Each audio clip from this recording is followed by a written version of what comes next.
Moi je fais le vidéo parce que moi je n'ai rien à foutre de Motley Crue là, c'est de la merde ça. Moi je veux un film sur Johnny. À quand le film sur Johnny? Salut à toi cinéphile de l'extrême et bienvenue pour cette nouvelle critique à l'arrache où je vais te parler de The Dirt, un film Netflix qui s'intéresse au groupe mythique Motley Crue. Synopsis. C'est une sorte de biopic de la création du groupe jusqu'à la réconciliation avec le chanteur. Alors je suis pas un grand expert de Motley Crue. J'écoute un peu de leur musique, j'en écoute encore beaucoup plus depuis que j'ai vu le film parce que putain il m'a mis dans l'ambiance de ouf. J'ai vraiment kiffé, j'ai appris plein de choses, mais est-ce qu'on peut dire vraiment que c'est un biopic? Ou en tout cas, est-ce qu'on peut dire que c'est fidèle? Pour certaines choses oui, pour certaines choses non.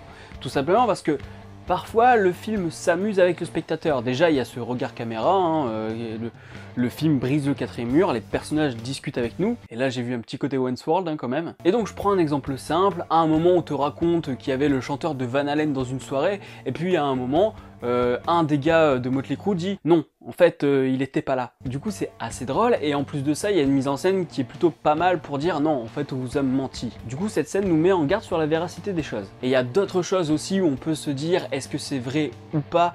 Mais j'y reviendrai un peu plus tard.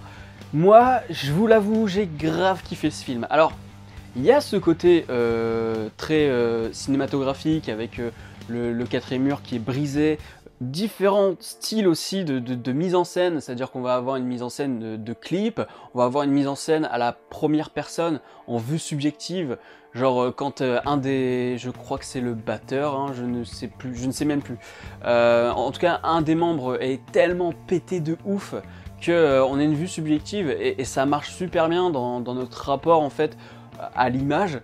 Comment tu peux voir une image quand t'es bourré, enfin comment tu peux voir le monde quand t'es bourré, et là pour le coup ça marche vraiment bien, et du coup c'est assez drôle. Mais autant on a cette fougue du jeune groupe qui vient de débarquer, autant à un moment il y a une cassure totale dans le film quand Nikki Sixx devient héroïnomane. Alors à partir de ce moment là, ce n'est plus du tout le même film. T'es en gros kiff, tu fais ouah putain les gars c'est des ouf et tout, tu sens la fougue, et d'un coup tu te retrouves avec un gars héroïnomane qui a des alus et tout. C'est pas du niveau de Requiem for a Dream, hein, mais t'es dans le bad total. Mais vraiment dans le bad, je déconne pas. Et c'est ce qui me plaît dans ce film, on le vit, on vit la vie. Voilà, on vit la vie. J'ai l'impression de faire du Edward Baird, mais c'est tellement ça, quoi. C'est-à-dire que on suit ces personnages, enfin ces personnages, c'est quand même des gens qui existent. Et donc on passe par plusieurs phases de la vie et on sent vraiment que c'est adapté de leur biographie, même autobiographie, vu que c'est eux qui l'ont écrit. Disons que le film s'inspire de l'autobiographie, et en plus de ça, Motley Crue est à la prod.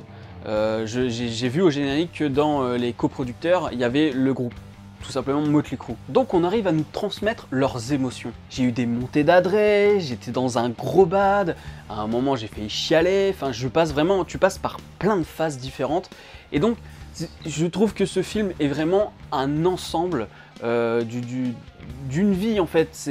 C'est comme ça qu'on devrait nous montrer des biopics en fait musicaux. Parce qu'une carrière musicale c'est jamais linéaire. Tu le vois dans The Doors d'Oliver Stone, c'est la descente aux enfers progressive. Ray a un passage à vide total. Et Bohemian Rhapsody, eh ben je peux rien dire parce que je l'ai toujours pas vu. Et malgré la hype, j'ai pas l'air de rater grand chose. Après avoir dit ça, tu as le droit de me haïr en commentaire. Bisous. Et pour revenir sur la véracité, comme je parle du côté héroïnomane et que je parle aussi de cette mise en scène où il est complètement bourré, eh bien on peut se demander si en fait ça s'est réellement passé.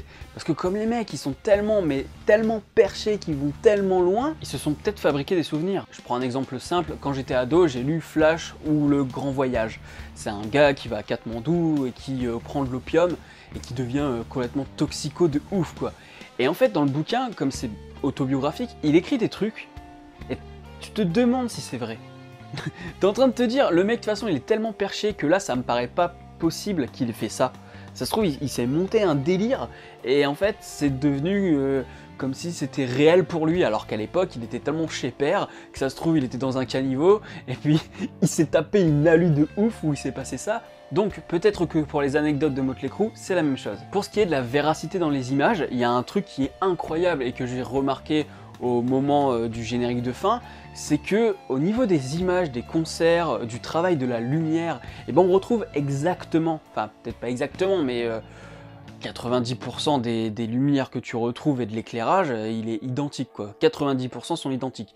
Donc T'as des images old school, t'as des images d'archives, et à côté, il te cale l'image du film. Et parfois, tu te dis, putain, mais c'est les mêmes lumières, parfois c'est le même cadrage, pratiquement le même plan. Donc ça, c'est super bien travaillé. Mais c'est quelque chose que tu peux reconnaître uniquement si tu connais les images d'archives. Et je pense que c'est aussi pour ça qu'ils les ont mis au générique de fin, c'est pour montrer qu'il y a quand même un gros taf de reproduction des images. Là-dessus, un gars qui était balèze pour le faire, c'est Brian De Palma avec Redacted. Le gars avait pas le droit d'utiliser des images de la guerre en Irak, et donc du coup, il a tout refait. Et donc dans ce film, c'est un peu pareil, on retrouve des images qui ont déjà existé et qui sont faites avec ces acteurs-là. Donc c'est vraiment balèze, hein, reproduire un éclairage qui est à peu près similaire. Il faut le faire quoi. Donc cinématographiquement parlant, c'est plutôt ingénieux dans l'ensemble. The Dirt, c'est fun, c'est maîtrisé, on vit la vie, hashtag Jean-Claude Van Damme. C'est un film intelligent et dynamique, franchement le film aurait pu durer 1 heure de plus. J'aurais dit ok allez-y les gars, je suis à fond dedans, je kiffe ma race. Donc si j'ai une note à lui donner sur Captain Watch, ce serait très bon. Très bon parce que il y a quand même des petits soucis du genre les acteurs ne ressemblent pas vraiment, niveau émotion il allait pas toujours jusqu'au bout, et je peux lui reprocher une toute petite chose, c'est qu'au niveau de la censure, ok il y a du boobs, il y a du cul, tout ce que tu veux, mais tu sens qu'ils se sont abstenus de faire des trucs vraiment badants à la Requiem for a Dream, quand il y a des accidents, quand Nikki Sixx prend de l'héroïne, notamment cette séquence où tu le vois mais prendre tellement d'héros, qui finit dans un délire mais total, où il entend sa mère sur le répondeur et tout, pour moi ça va pas assez loin. En plus on nous dit quand même qu'il prenait environ 1000 $ d'héros par jour. Pour vous dire, à un moment on le voit se piquer au niveau du cou, au niveau des pieds, sur les cuisses, etc. Quand tu commences à te piquer à ces endroits-là, c'est que tes veines elles sont tellement défoncées par toutes les picousses que tu t'es faites que tu es obligé d'aller piquer ailleurs. Donc je me dis, avec tout ce qu'il a pris, normalement, on aurait pu avoir des scènes un peu plus glauques, et j'ai l'impression qu'on va pas au bout du truc.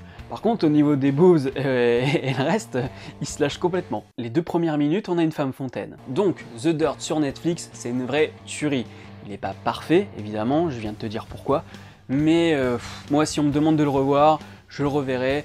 Et maintenant, ce que je vais aller faire, c'est écouter du Motley Crue. Like, partage, commente, abonne-toi. Quant à moi, je te dis à la prochaine sur la toile. Salut!